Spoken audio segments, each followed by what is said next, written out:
फाल्गुन माह के शुक्ल पक्ष की रंगभरी एकादशी या कहें कि आमल की एकादशी की अनंत शुभकामनाएं एवं बधाई।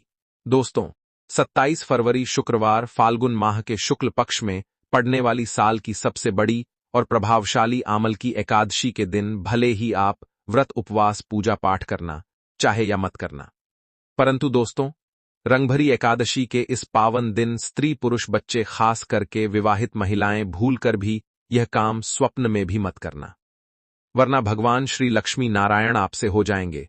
भयंकर क्रोधित घर में आएगी गरीबी और भयंकर कंगाली, जिससे आपको जीवन भर रोना पड़ेगा। दोस्तों, गुरुजी ने अपनी कथा के माध्यम से अपने भक्तों को बताया है कि आमल की एकादशी के दिन गलती से भी विवाहित महिलाओं को यह 7 काम नहीं करने चाहिए। ऊपर से इस बार आमल की एकादशी का संगम शुक्रवार से होने के कारण इसका महत्व कई गुना बढ़ गया है। इसीलिए विशेषकर इस बार की एकादशी के दिन आपको इन कामों को करने की हमारे शास्त्रों में मनाही है। अगर कोई भी स्त्री हो या पुरुष बिना जानकारी के इन कामों को करता है तो उससे भगवान श्री लक्ष्मी नारायण भयंकर रुष्ट हो जाते हैं और उसे भौतिक सुखों से वंचित एवं आजीवन निराश रहना पड़ता है। इन दिनों व्यक्ति के द्वारा किए गए सभी पुण्य कर्मों का फल 100 गुना होकर मिलता है। लेकिन यदि इस दिन आपसे जाने अनजाने में भी 7 ऐसी गलतियां हो जाती हैं तो उस गलती का 1000 गुना दुष्परिणाम भी हमें भोगना पड़ेगा, जिसके प्रभाव से व्यक्ति को पूरे जीवन मुसीबतों परेशानियों का सामना करना पड़ सकता है। यदि आप आमल की एकादशी का व्रत रख रहे हैं या व्रत नहीं भी रख रहे हैं, फिर भी आपको इन गलतियों को भूलकर भी अपने सपने में भी नहीं करनी चाहिए, क्योंकि हमारे स्वप्न शास्त्र में कहा गया कि व्यक्ति के स्वप्न में भी किया गया गलत काम का परिणाम हमें इसी जन्म में भोगना पड़ता है। इसलिए दोस्तों, आप ऐसी गलती करने से बचें। खासकर विवाहित स्त्रियां इस वीडियो में बताई गई बातों को बड़े ही ध्यानपूर्वक सुनना। अगर विवाहित महिलाएं आमल की एकादशी का व्रत रखती हैं तो उनके लिए यह वीडियो और भी ज्यादा महत्वपूर्ण हो जाता है। इस बार कई वर्षों बाद ऐसा दुर्लभ संयोग बना है कि आमल की एकादशी के दिन सर्वार्थ सिद्ध योग, रवि योग, आयुष्मान योग और सौभाग्य योग का एक साथ निर्माण होने जा रहा है, जिसकी वजह से आपको अपने जीवन में 100% धन की प्राप्ति होगी। मां लक्ष्मी की विशेष कृपा आपको प्राप्त हो। साथ ही इन 7 गलती के कारण आपको 7 जन्मों तक निर्धन नहीं रहना पड़े और आप इस जन्म में भौतिक सुखों से वंचित ना रह पाए। क्योंकि आज का यह वीडियो बहुत ही ज्ञानवर्धक वीडियो साबित होने वाला, तो आप अपने फायदे के लिए इस वीडियो को अंत तक जरूर देखकर जाइएगा और कम से कम लोगों को शेयर जरूर कीजिएगा, जिससे आपका तो फायदा हो ही आप लोगों को और फायदा करा सके, जिससे भी आपको पुण्य फलों की प्राप्ति हो। क्योंकि दोस्तों, भविष्य पुराण में स्पष्ट लिखा हुआ है कि जो भी व्यक्ति कलयुग में कम से कम लोगों की मदद करेगा उसे कभी भी पुत्रहीन धन नहीं रहना पड़ेगा और उस पर भगवान श्री लक्ष्मी नारायण की असीम कृपा बरसेगी। क्योंकि कहा गया है कि नेकी व्यर्थ नहीं जाती, हरि लेखा जोखा रखते हैं। इसलिए आप वीडियो को काट काट कर मत देखिएगा, जिससे कि आपको सही जानकारी प्राप्त ही ना हो और आप पूरे जीवन परेशानियों से, समस्याओं से घिरे रहे। इसीलिए वीडियो को ध्यान से देखना दोस्तों। वीडियो में आगे बढ़ते हैं, लेकिन उससे पहले अगर आप भी चाहते हैं कि भगवान श्री लक्ष्मी नारायण की कृपा आप पर सदैव बना रहे, तो वीडियो को एक लाइक करके चैनल को सब्सक्राइब जरूर कर लें और कमेंट बॉक्स में जय श्री लक्ष्मी नारायण जरूर लिख दें। तो दोस्तों, सबसे पहली गलती जो है वह तुलसी से जुड़ी हुई है। जी हां दोस्तों, तुलसी को माता लक्ष्मी का प्रतिरूप भी कहा जाता है। हम सभी के घर आंगन की शोभा तुलसी माता से होती है। भगवान श्री लक्ष्मी नारायण एवं उनके अवतारों को तुलसी के पत्ते अवश्य ही अर्पित किए जाते हैं। लेकिन इस बात का आपको विशेष रूप से ध्यान रखना चाहिए कि आमल की एकादशी, जो कि शुक्रवार को पड़ रही है, इस दिन आप तुलसी के पत्ते भूलकर भी ना तोड़ें, क्योंकि एकादशी तिथि में तुलसी दल तोड़ना वर्जित माना गया है। इससे माता तुलसी को कष्ट होता है, जिससे आपको पुण्य की जगह उनके क्रोध का सामना करना पड़ सकता है। इसीलिए इस दिन माता तुलसी से जुड़ी सावधानी आपको जरूर बरतनी चाहिए। अब बहुत सारे लोग कहेंगे भगवान श्री लक्ष्मी नारायण की पूजा बिना तुलसी के पत्तों की नहीं होती है। तो ऐसे में दोस्तों, आप तुलसी माता के समीप जो गिरे हुए सूखे पत्ते होंगे, जो नीचे गिरे हुए होंगे, उनका भी इस्तेमाल आप एकादशी पूजन में कर सकते हैं, या फिर एक दिन पहले ही पत्ते तोड़कर रख लें। पर इस दिन आप तुलसी माता और आंवले के वृक्ष के समक्ष पर समाप्त हो जाएगा और इसका सूतक काल 9 घंटे पहले से यानी कि सुबह 6:20 से ही शुरू हो जाएगा। बात करें अगर भारत में यह कहां कहां पर दिखाई देगा तो देखिए, मुख्य रूप से पूर्वोत्तर राज्यों में जैसे कि असम, अरुणाचल प्रदेश, नागालैंड, मणिपुर, मिजोरम और पश्चिम बंगाल में साफ साफ रूप से देखा जा सकेगा। और वहीं दिल्ली, यूपी, मुंबई और जयपुर जैसे अन्य हिस्सों में यह आंशिक रूप से शाम के समय में यानी कि सूर्यास्त के आसपास दिखाई देगा और यह एक ब्लड मून होगा। और इसी के साथ में पूर्वोत्तर भारत की अगर बात करें तो कोलकाता में बेहतर दृश्यता इसकी होगी।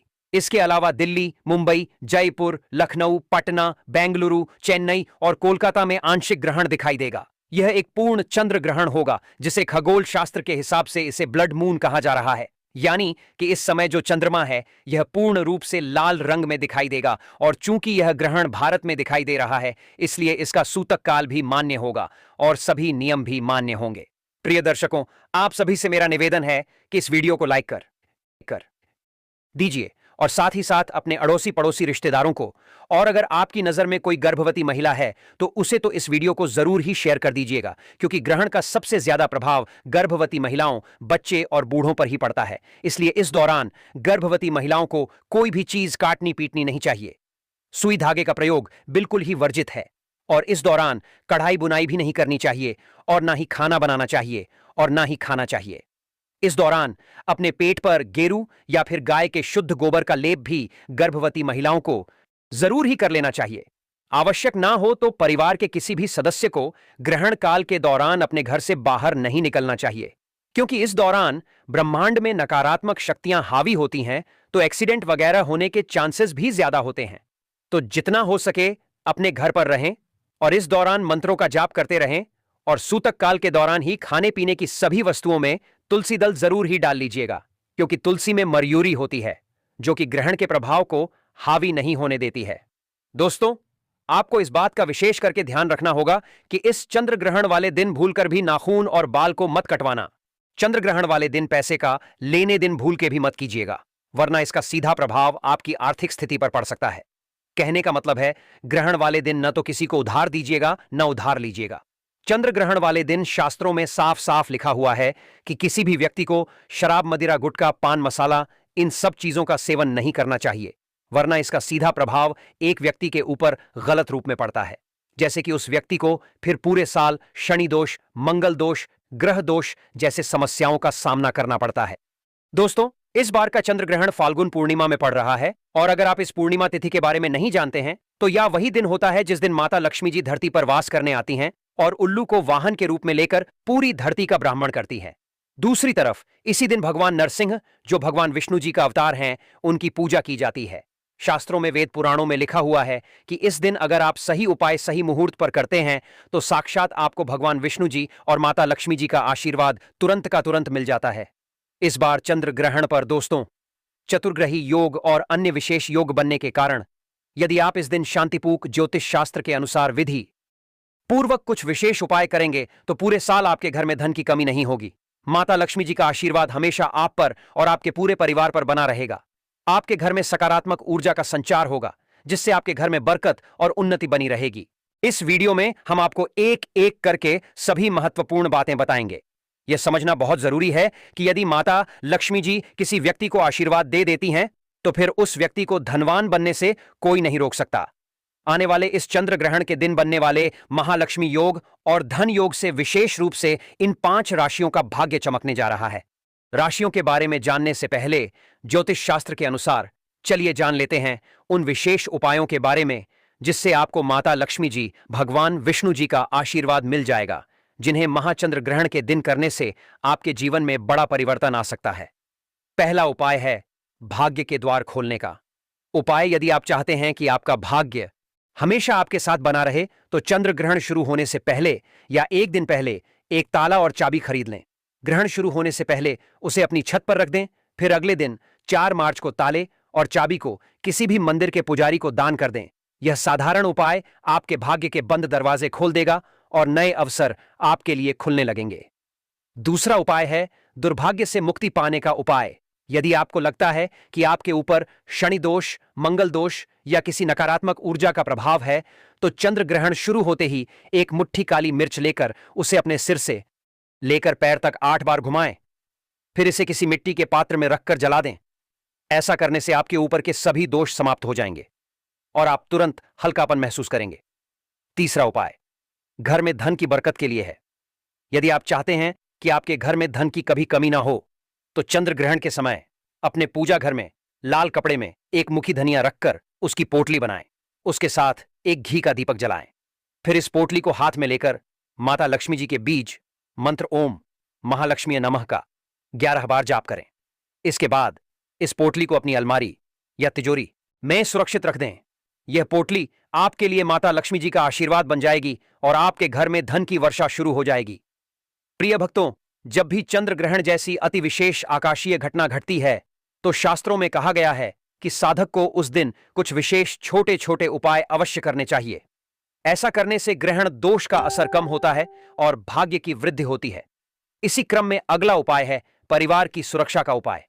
यदि आप चाहते हैं कि आपके परिवार पर कभी किसी प्रकार का संकट या विपत्ति ना आए, तो चंद्र ग्रहण शुरू होने से पहले अपने घर के बिट्टू और किट्टू बंगला गाड़ी सेम पर तेरी वाली इतना माइलेज कैसे देती है? ये सवाल सिर्फ गाड़ी से नहीं, अपने फ्यूल से भी पूछो। फ्यूल बढ़िया तो माइलेज भी। जियो बीपी का इंटरनेशनल एक्टिव टेक्नोलॉजी वाला पेट्रोल बढ़ाए mileage up to 100 kilometre per year at no extra cost. अपने घर के आंगन या मुख्य द्वार पर एक दीपक अवश्य जलाएं। इस दीपक में तिल का तेल भरें और उसमें 2 लौंग डालकर जलाना चाहिए।